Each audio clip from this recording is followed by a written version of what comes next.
You're listening to Entrepreneur's Enigma, a podcast about the ups and downs of the entrepreneurial journey. Every week, your host Seth Goldstein interviews entrepreneurs from all walks of life about their entrepreneurial journeys. From store owners to Fortune 500 CEOs, we all have stories to tell. So sit back and join us for the next 20 or so minutes while we explore the entrepreneurial world.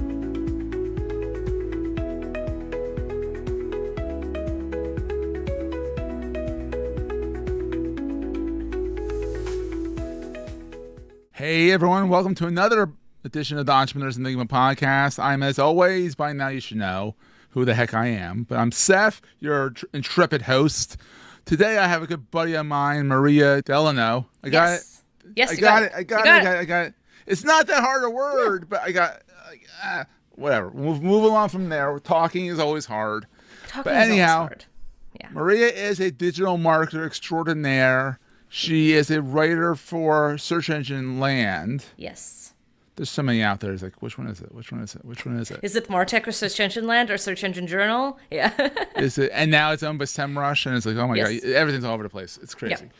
But she writes for Search Engine Land. She writes for, what is it, Attention Deficit Marketing Disorder? Yes. I got that right. Yes, you did. Cute. I like that. Being someone who's ADD. Or ADMD, ADHD. yeah. I like that. That was cute. I like that. The Thank you. spicy little hat tip to being neurospicy. I like that. you. And so that's great. It's on Ghost, the Ghost Yes. CMS, which we all love. That's where Marketing Junto's on. So, you know, we recommend each other, and that's always do. fun. So, yeah. So Mariya is originally from Ukraine, but you can't tell because she has hardly any accent. She has enough to be exotic, and that's about it. Yeah, enough for people to think I'm from some weird area of the U.S. or from Canada or something, and then to get very confused when I say where I'm from.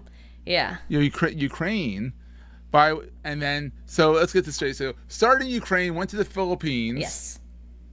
Then she got paid to go to school at NYU, Abu Dhabi. Yes.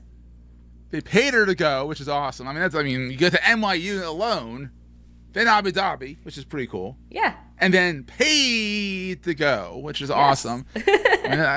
Awesome. That's the way to go. Yeah. Save your parents a lot of scratch there. Oh, a lot. Yes. And Yeah, then NYU alone. Is NYU also a private school? Yes. No, it's private. Yes, private. So that right there is a small fortune. Mm-hmm. And they paid you, which is like, stick it to the man. I love it. Yes. And then ended up in New York proper. I guess the NYU called to me. Well, didn't your hubby go with Cornell after you met your hubby? Yes. So you were in New York proper right away. You were like the sticks. I was in New York State. You're in New York State, but you don't tell a New York City person about New York State. That's it's true. kind of it's kind of the California thing with the North, Middle, and South That in is California. true. Don't That get is along. true. The city does not, or the state doesn't like the city. The city's like, we're better than everybody. Yeah, that kind of thing. there is a bit of that. So you went from Ithaca, where it's gorgeous. It is. Bad pun. It actually is gorgeous. Yeah. And then you're finally in New York City. Yes. Living your best life. Yes, in Manhattan. Yeah. In Manhattan, it's not only in New York City, in the center of it all, which I won't say. I can't really own up to that because I'm from Philadelphia, and I love Philly way more than New York. But my dad's from New York, so I can like it somewhat. So. Just a little, you know. Just a little. Just give it a bit of grace.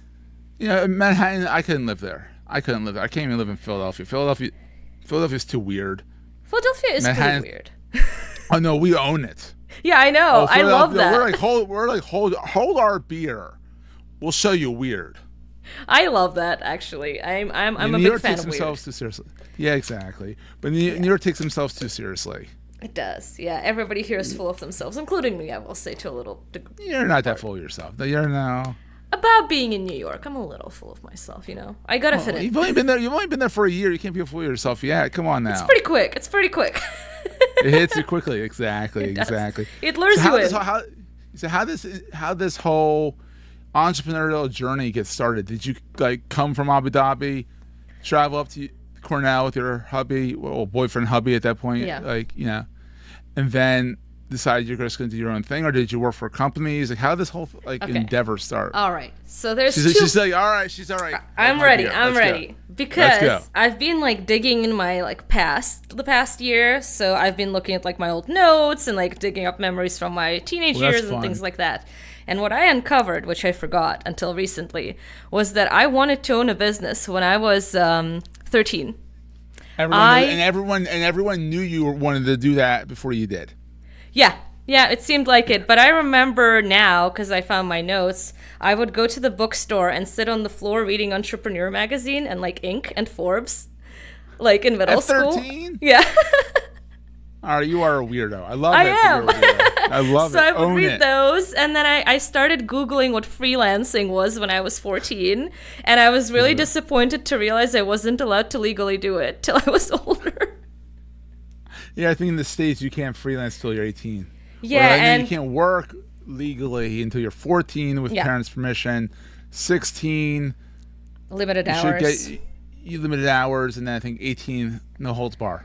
Yeah, and in most other countries, like where I lived, it was 18. So I was like, well, I can't do this, but I want to learn all about it. And so I had a phase of trying to learn all about freelancing and planning what would I do when I'm like older. Then That's cute. And then when I turned 18, it was like, well, I should take my education seriously. So I kind of forgot all about it for a while, to the point that I had to dig up my notes. And the way I actually ended up doing it was kind of an accident. Moved to the US. Yeah, I was waiting for my green card. Didn't have work authorization initially, so I was just trying to figure out what to do. And when I did get it, after all that plotting, I applied to some jobs. And in the meantime, I was thinking, well, why don't I give this freelancing thing a try? I've always been kind of curious about it. Let me just do it on the side. And what happened was, within 2 weeks, didn't get anything from the job applications yet, no interviews, nothing, but I had 2 clients on Upwork that were paying me $100 an hour. And I'm like, wait, you know what? I don't want to apply to jobs anymore. I'm just going to do this. Yeah, and your other half is like, go for it. Yeah, because before that, when he was like, what are you doing with freelancing? This is unstable. This is going to take you too long. It's not like we have savings. And you're like, hold my beer, watch, 2 clients. Yeah, and when I showed him the invoices from those 2 and the rates, he was like, you know what? Yeah, you do what you want. I'm not going to argue with this. I think you know what you do. He's a lawyer now, so Well, now... which is kind of handy for your contracts. It is. Well... You have in-house counsel, literally. I can't afford him. Cook him dinner. Feed him. He's not allowed to be my counsel, but he does point me in the right direction a fair bit. He can't. Right. It's a conflict of interest. I forgot about that. Yeah. But he does point me where I need to go, so it does still help a fair bit. He can advise, sort of, like, you can go over there, you can go over there. Yeah, you might want to take a look at this. Yeah, you might want to ask somebody about that, right? Things like that. No conclusions, but guidance. He's like, hypothetically, perhaps you might want to look at this word, right? Yeah, things like that. Exactly. Because I'm doing some startup work with a company that is doing an anti-jargon legalese AI. Ooh. I cannot wait till it launches, because I'm like, it finds hidden clauses in the contracts. I'm like, I can't wait for it to happen. Okay, when it launches, please send me a link, because I think my husband would love to look at that. He's been like obsessed with legal tech and AI, and he's been trying to follow everything he can. So legal and AI alone is an oxymoron. But then you go. There's a lot of them, but none of them seem to be good. This one seems to be pretty good. And I can't say who they are, because I'm not sure. I shouldn't even say what I said already. So. Okay. Well, we will wait till. Yeah, but it's a good thing. I'm excited. I'm an advisor for them, so I'm excited. I love that. That's so cool. Yeah, I'm excited. You heard it here first, folks. Like, what's Steph up to now? Yeah. Like, seriously, that's what it usually is for me. Exactly. But so anyhow, so you started freelancing. When did your whole? How do you say the name of your company? Kalyna Marketing. When did Kalyna, how did that get started? Is that right away, or is that soon after? Or? Very soon after. It was basically the same business. Originally, when I made that Upwork account and started freelancing, I had like a sole proprietorship under my name, and then after a couple months, scary. It was, yeah. And then after a couple of months of doing it, I was like, okay, you know what? I'm serious about this, so let me actually do this right. So, I hired a lawyer through the local business union, got all the paperwork together, made an LLC. And the reason it's the name that it is was because I was sitting trying to pick what would be a name that nobody else has, because I don't want to clash. But also I wanted to make sense. So it was like, let me pick 2 words. One of them will be something unique. One of them will actually tell people what we do. So it was Kalyna, because the war in Ukraine had just started. Because this was 2022. This would have been mid-March. So it was recent, and I wanted something that reminded me of the heritage, right? And also I figured not that many companies named with Ukrainian words. And Kalyna was... Try northeast Philadelphia. You might bump into a few. Yeah. We're going to take a quick break, hear from our sponsors, and get right back to the show. Yes, but in Ithaca, there weren't many. Ithaca, you're pretty safe. Right, yeah. So Ithaca's where's Ukraine? Yeah. Is that near Ohio? Because no one knows where Ohio is outside the states. So even I forget where Ohio is. It's right next to Pennsylvania. Right. It always is. It's right next to Pennsylvania, right below New York. It's there. We would pass through it when we would do road trips, and I'd be like, right, Ohio's here. Every time it would be a surprise. Ohio's just there. Oh, you're in Ohio. Right, Ohio. You're right there. Well, yeah. So I picked this word because it was one of my the words I like the sound of, and also it's a symbol. Yeah. It's these red berries, and I would draw them a lot when I was younger. Like whenever I would make Ukrainian style art, I would often draw them because I like drawing them. So it fit. And then marketing was to actually explain what we do. So Kalyna Marketing, unique and understandable. One word for unique, one word for making sense to people. And then when did you start running for the search engine land? I remember you starting getting all excited that your first article came in because we follow each other on social media. Was it last year or this year? It was last year. No, it was not this year. It was, I think I got in May, and then it took a while for them to publish the first piece because I was low in the queue for a bit, which was okay. They were working through a lot of people. So I think the first article would have come out in July last year. Of 23, yeah. And this year have honestly not been great. They've been chasing me all year, and I haven't submitted one. You gotta get on that, my friend. I do. I was just thinking about it this morning. Like, God, I need to submit it. Yeah, so I need to get back to that. But I am still there, and I will be back. Good, absolutely. And you're active on LinkedIn constantly, And I try to doing your newsletter. You're on Blue Sky. You've been on Blue Sky longer than I have, I think. Yeah, I need to open that again. People are on it again. Blue Sky is going crazy right now. That's the thing. Everyone kind of abandoned it for a while, and it seemed like, okay, this one's dead. So I logged off, forgot all about it, deleted the app. Went back to Mastodon, yeah. Yep. And then Mastodon's been more consistent, and then Threads exists, I guess, too. And I occasionally check it mostly for journalists because they hang out there. But yeah, LinkedIn, I would say I'm on there all the time. Newsletter, other publications, Slack communities, things like that. That's wild. Wild. Yeah. So since you kind of have only done entrepreneurship, what's the best thing about being an entrepreneur in your mind? Honestly, I love the schedule flexibility still. I love being able to, especially living in New York, I love being able to decide, I want to go to this landmark or something, or this really popular spot. I'm just going to book off my calendar so I can go there at Monday, I don't know, 11 a.m. or 2 p.m. when there's nobody around, and I'm going to do my work at a different time. That's still my favorite. Doesn't get old. Do your work at a coffee shop where you want, when you want, on your own terms. Exactly. It's like, are we having a meeting? Up to me. I love it. I like that part. Yeah. Well, then on the flip side, what keeps you up at night? Feeling like I've let people down. Feeling like I owe people things that I haven't delivered or that I'm not doing a good enough job. I always care about doing well by people, and I care a lot about just people in general. I would say I have almost too much empathy at times. In this world, you cannot have too much empathy. It's painful sometimes. It's painful, but you can't have too much. Yeah, I guess. I have a painful amount of empathy. But so that means when I make mistakes, as all of us do, right, inevitably, I feel terrible about it. Yeah, and I often still remember things I've done to let somebody down a year ago. And also making hard choices, right? Like having to fire people. Or having to say no, or having to... No's hard. Hard. Yeah. It's powerful, but it's hard. It's still hard. I don't know if it's gotten any easier. Firing people as well, not easy. Yeah, no, it's not you. It's not you. It's me.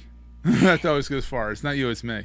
Yeah, it's tough, and It's tough. Yeah, I think about that. it's just not working out. That kind of thing. Yeah, I hear you. I hear you. So then, what's the most important thing to carry with you all the time? You can go as woo as you want to get on this. Carry with me as in like a physical object or like metaphysically? You can go both. You can do one, whatever you want. My trauma. Okay. That's the one my mind went to. I have PTSD, like properly diagnosed and all, and that means that affects like everything, right? The way I look at the world, the way I talk to people, the way I respond to things, and I've had to learn to be very, very, very explicit about it and very mindful of it for myself and for others. Own it. Yeah, and own it and own up to it. So usually when people work with me a lot, I tell them and I remind them like when things pop up or when something affects it. And I also have to remember my triggers, because I have to remember to be. That's the worst when you forget the triggers. Like I have PTSD for my 6 years of journalism and the things I saw as a journalist. And, I can imagine, yeah. And 16 years later, I'm like, crap! I just got triggered. Yep. And I don't go crawling. Now I got pretty much under control. I don't crawl into a hole or anything. But there were times like when I go by an accident scene, like I had to pull over and catch my breath. Yeah. Like I have a full-on panic attack. Yeah. Like it was like crazy. Yeah. And it's like the subconscious is insane. Yeah, and that's I guess why my mind went there. It's like, what do I always carry with me? It's always there. It's always there. It's also always important triggers. to know. It's always important to know. Half the battle is knowing you have it. That's what makes you unique. Yeah. And sometimes knowing that's going to trigger you, so you're going to go that way. If you the other direction, for those who are listening, not watching my hands here, might actually be a better decision because you'll think clearer that way versus the PTSD way. So in a way, sometimes it's a benefit if you spin it that way. Oh, definitely. Yeah, and that's why knowing about it's so important. I agree. Because you can make better decisions. You can be like, you can decide not to do it and do something else. Or if you do have to do it for one reason or another, you can mitigate it. Yourself. You can prepare yourself. You can prepare others around you. You can get enough support. You can have accommodations that you need. You can have even maybe rest, right, and a break right after when you know something's going to trigger you. You can go meditate. Like, oh my God, I need to take a break. Exactly. Yeah. And you can't do that if you don't know about it or forget about it or ignore it. And that makes it much harder to keep going, right? Yeah. Absolutely. So, that's my answer.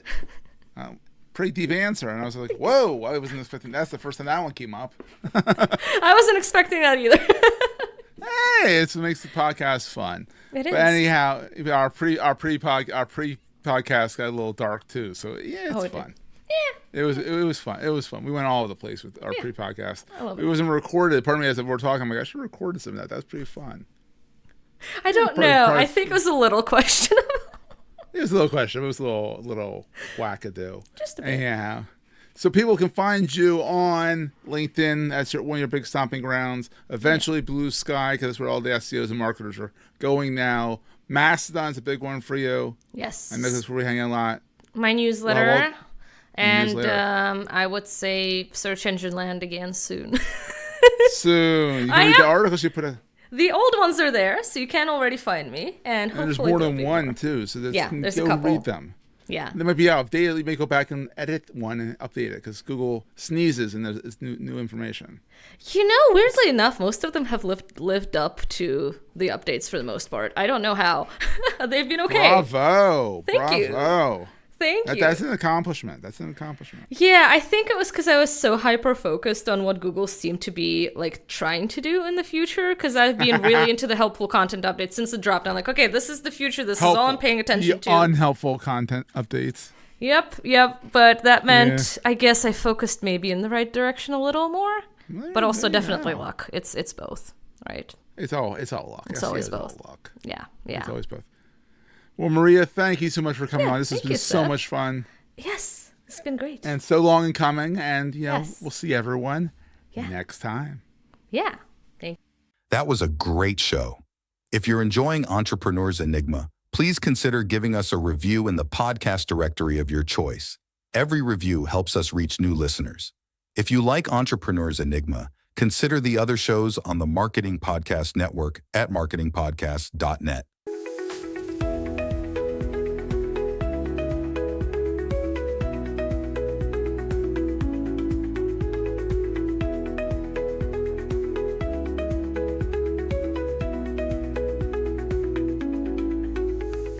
Goldstein Media hopes you have enjoyed this episode.